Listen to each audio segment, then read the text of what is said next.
Hey guys, what's going on? Joe's Neon here. Welcome to Shop Talk with Joe, part 2. I really want to thank you guys for a really super great response on Shop Talk 1. So, as Ray at Wild Wilderness would put it, we're just going to keep riding this horse. I'm really enjoying this, having a good time with it, and hope you guys are too. I'm going to play some music in the background. Again, it's my band that I had, and we're called Nectar. And I found a CD from a show that we did in the bitter winter of February 2003. It was 15 degrees below zero, and we had to move gear in and out of this bar, and it was rough, but it was a great show. So we'll feel like a stranger here. Yeah, so I'm going to start including a Native American Indian portrait picture in each one of these series videos. I really appreciate the Native Americans. They are truly our forefathers. This one here is Bluebeard. He was a Crow. Crow Indian chief. Let me give you a close-up of his face. I'd like to ask this guy if he can marry his daughter. Look at those eyes. Cut you like a knife. So yeah, just had to show you that, guys. So here's what's going on. Tonight we're having a big old bonfire for my birthday. My birthday is on Sunday, but we're going to celebrate it tonight because that's when everybody can come. My buddy is coming down from Saranac Lake, Skipper. If you didn't watch the video from Paradise series, go check out the video, Drunken Story with Skipper, about the beaver he shot. But Skipper's going to be coming down, and it's going to be awesome. We're going to have the instruments out there. We're going to be playing some music, so I'll probably do a video and show you guys that. That'll be a good time. So yeah, listen,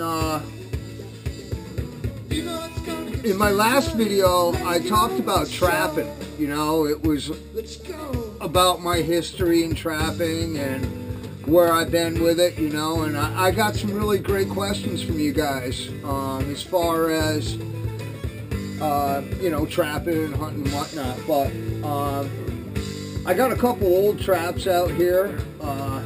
This is really cool. This is a Blake and Lamb.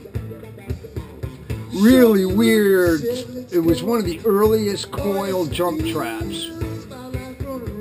And I'll show you how that works. When you push this down, that's the trigger. That's what hooks under the pan. Now I don't want to hook.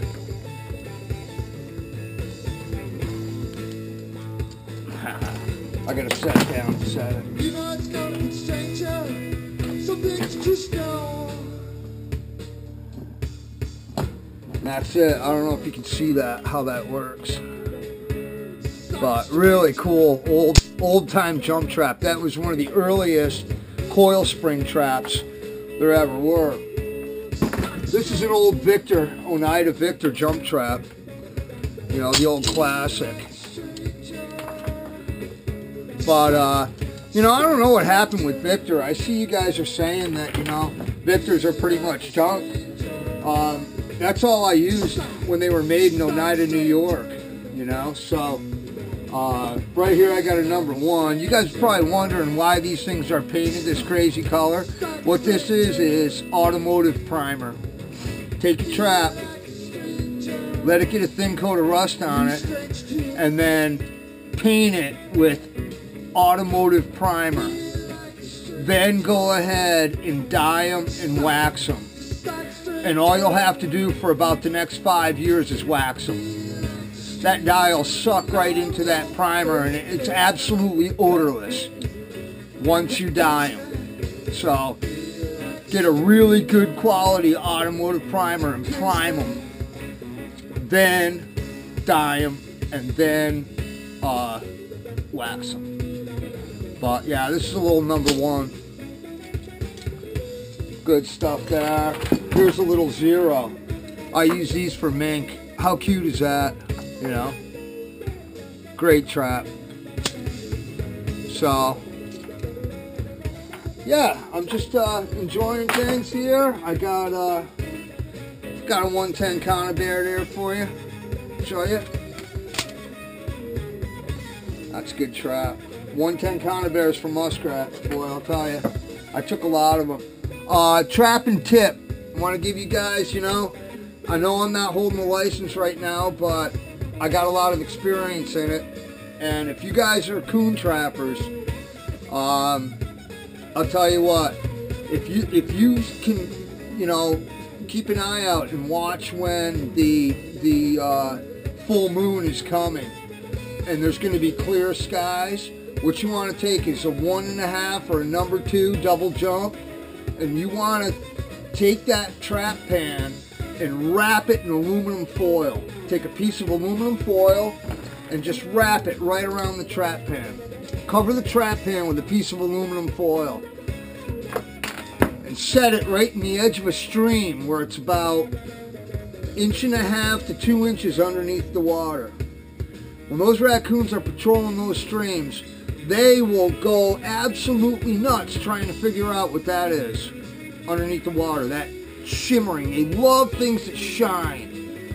So there's a real good tip for you as far as muskrat goes. I got to get to a little bit about myself. You guys don't know that I was adopted. And a common question that people ask me once they know that I'm adopted is, you know, well, don't you want to find out who your real parents were? And no, I could care less. I absolutely could care less who my birth parents were. The family that I had growing up that raised me, that's my family. And they did a great job. They were absolutely fantastic people. My mom is still alive today, and of course I have my sister. My dad passed away, but I grew up getting home from school during the summer and fall months, spring, summer, and fall, on a Friday afternoon, and starting to get the camping gear ready. Because when Dad pulled in, he backed up that station wagon, we loaded it, we were going camping. And that was pretty much every weekend. We camped all the time. I spent my life in the woods, and I can't be more thankful for that. Just amazing stuff. I got to do a little question and answer here, guys. And, you know, Gonzo, thanks a lot, bud, for giving me the idea to do this. But, question and answer here. Aaron, Backyard Meat, buddy. What's going on? What's my favorite knife and my experience with it? Well, you know what? That was really difficult, and it took a lot of thought for me to be able to answer this question. Because I believe that knives are task-oriented. I'm not going to use a knife that is designed for bushcraft to gut a deer. So I can't just focus on one knife. So I wanted to show you guys a couple here.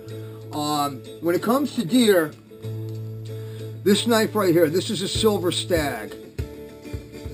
These are made in the US, and this knife right here, I've probably got 30 deer with this knife. And I've cut myself a lot because it's too big. When I get up inside that cavity, that body cavity, so that I can cut that windpipe and whatnot, I've nicked myself plenty of times. But this has been a great knife for me for whitetail deer hunting. But thanks to Chris Taylor, I got a new whitetail knife. And Chris and I talked a lot about this, and you know, really what I was looking for, what I wanted to do with it. And I call this my whitetail. It's a Cicada. This is the Cicada model from Chris Taylor. This is really super fantastic knife. I'm really looking forward to doing a deer with it, probably maybe even Sunday evening, because I'm gonna hunt Sunday, and we'll see what happens. But yeah, this is a really super good knife. But a knife that's this size, I can get up inside that body cavity, and I can really manage this blade. You know, I'm not gonna get up in there and nick myself. You know, so really happy about that. Thank you very much, Chris, again. Looking forward to using it. You know, for task, I want to show this to you guys. This is the Dark Star. This is by CMR Customs. Chuck, man, Chuck Richards. What's up, brother? This is a great knife you made.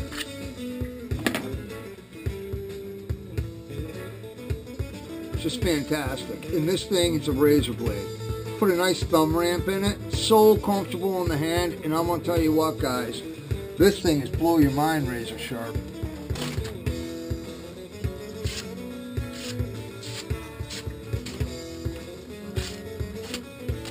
Just unbelievable.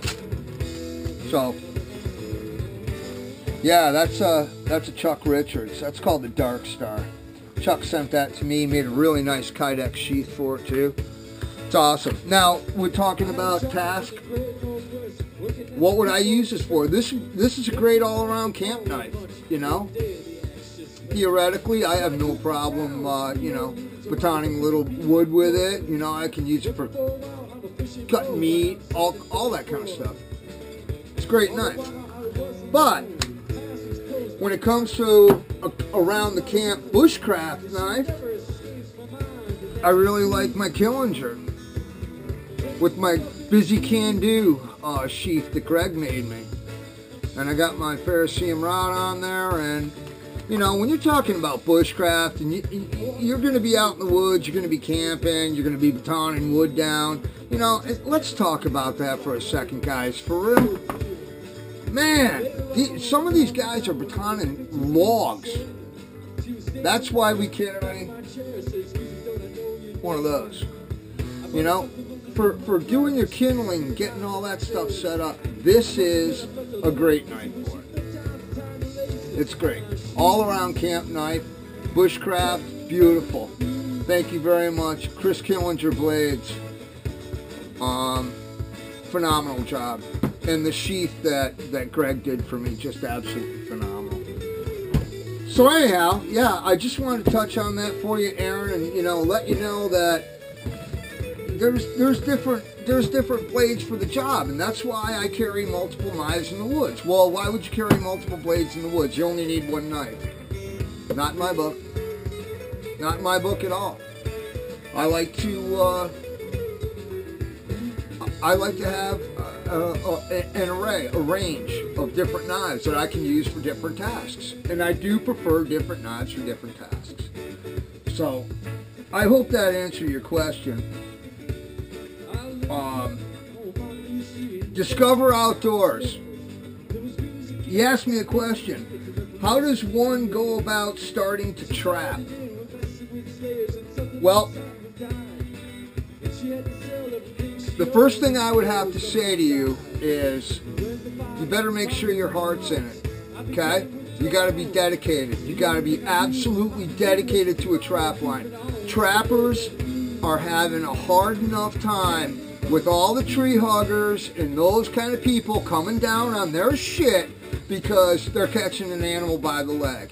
I mean, you know, if you're not dedicated and you don't understand the fact that you cannot set a trap where you could possibly catch somebody's pet, that's the worst thing that can happen to the trapping industry at this point, because they're trying to outlaw it, and it's not good. It really is not good. So I guess what I'm trying to say is be a responsible trapper. If you're going to trap smart, make sure you don't catch anybody's pets, and make sure that you check those traps. Because if you set a trap along a trail where people walk their dog, and they're walking their dog, and if the dog gets caught, that ain't going to be good. But if they're walking by and they see a coon struggling in a trap, that's not going to be good. So you got to trap smart, you know. As far as getting involved, thank God we've got YouTube.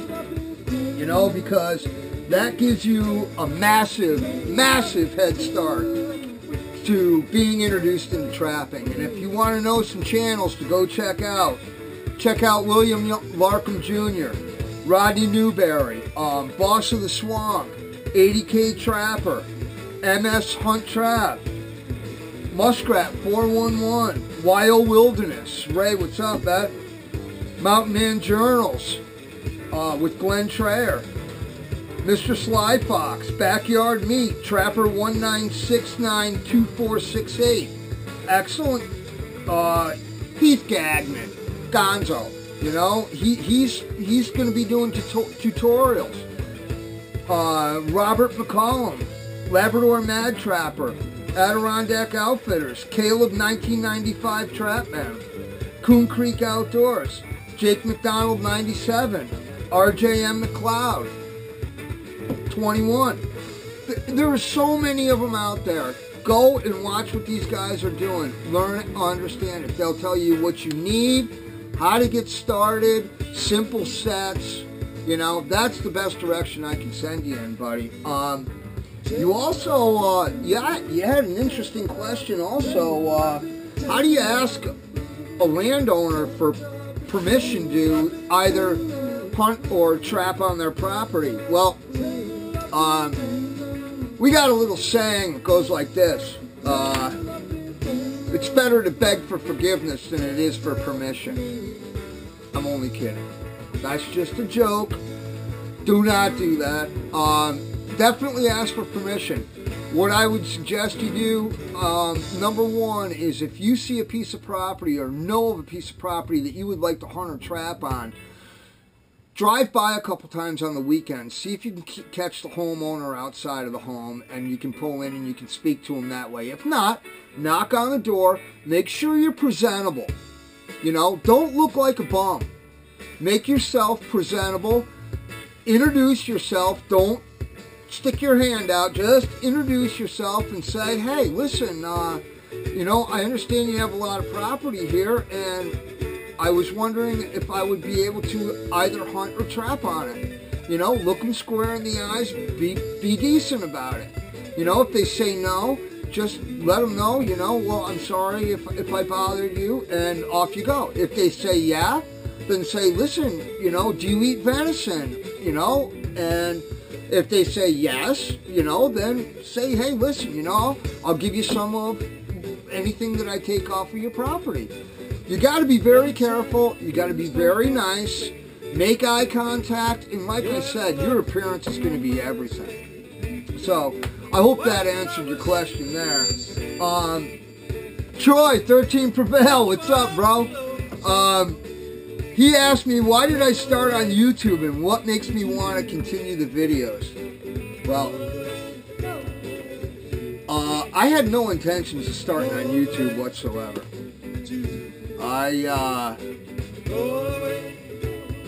My best buddy said to me, he was saying to me for years, he's like, you got to get a computer, man. You got to get a computer. You don't know what you're missing. I'm like, blah, blah, blah. Yeah, right. So I finally got a computer. This is now 2 years ago. And he showed me YouTube. And he actually set me up with my Joe's Neon channel. And I'm like, all right, you know, maybe I'll download a video and see what happens. Go watch my first video, guys.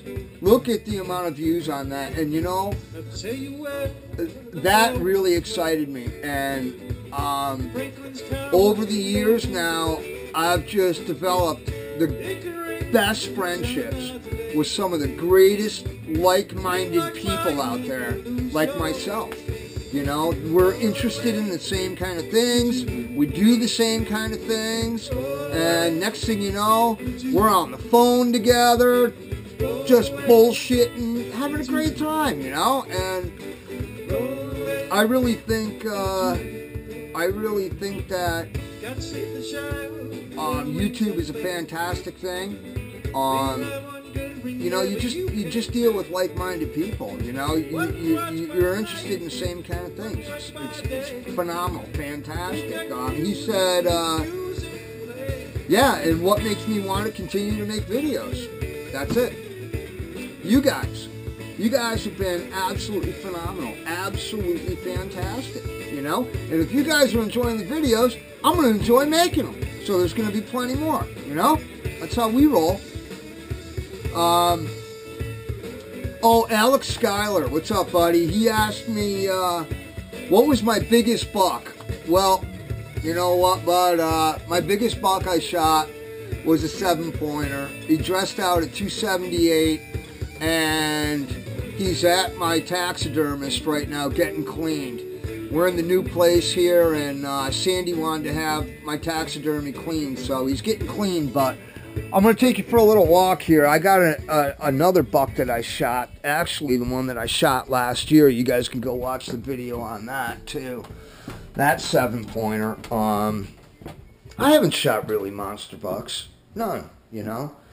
But here you go.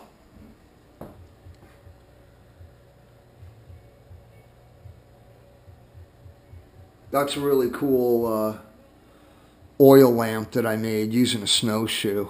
Old snowshoe. Mounted the oil lamp on it, and I have the antlers up top. But yeah, no, you know, I think the biggest reason why I haven't shot a monster buck, and you talk to monster buck hunters and they're going to tell you why. It's because you have to be more patient to patient, which is really kind of tough to handle, because I'm about putting meat in the freezer. I need meat in the freezer. I can't take the chance. You know, that's what basically we live on an annual basis, is venison. So it's not that I kill whatever comes in front of me. I take whatever is decent that I can take. You know, so I think if I put more time into letting the smaller bucks go, it's like they say, there's many times there's a bigger buck behind it. But you know what? I'm really happy with the way things have gone for me in the woods, and you know, I can't complain about that at all. So hope that answered your question, Alex. Couple shouties. Mr. Sly Fox 2, what's up, buddy? How you been? Thanks for your great comments. Andrew, Wild North, what's going on, man? Dan, Modern Blacksmith, hey, buddy. Hope things are going okay for you. Know you had a big change and a big move. Hope you can get a blacksmith shop set up pretty soon. Start doing that again. Pinto.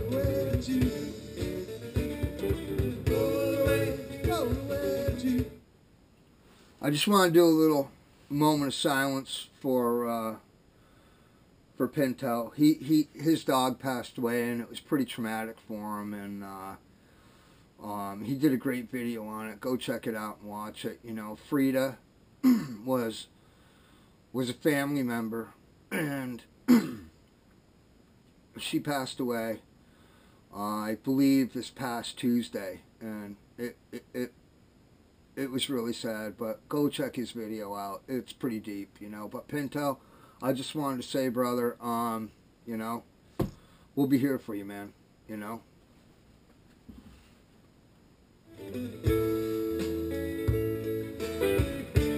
Bluegrass Bushcraft, Robert, what's going on, buddy? I really appreciate all your kind words, man, and your great comments. That's awesome. Army Stinger 150, what's going on, brother? Looking for a bid from you soon. Yeah. Where you been, man? We need a new bid. So, listen, guys, you know, I didn't have that many questions to answer, but ask me a question, leave me a comment, you know, and I'll answer the questions that I can, and I'm just really having a good time with this, and I hope you guys are too. I gotta show you some axe love. Can you believe it? Whoa, axe porn. Look at this setup I got. This was a really nice 4-pointer here that I shot with the bow. You know, it's just a big old weird fork horn, but man, he was awesome. He walked right underneath my stand. I mean, literally underneath my stand. I shot through my feet, and I shot him right between the shoulder blades and the spine. He dropped right to his stomach. But yeah, found a nice way to display this stuff, so pretty pumped about that. The only problem is I'm going to need a whole nother board. My old quiver out there that I made, my arrows in it.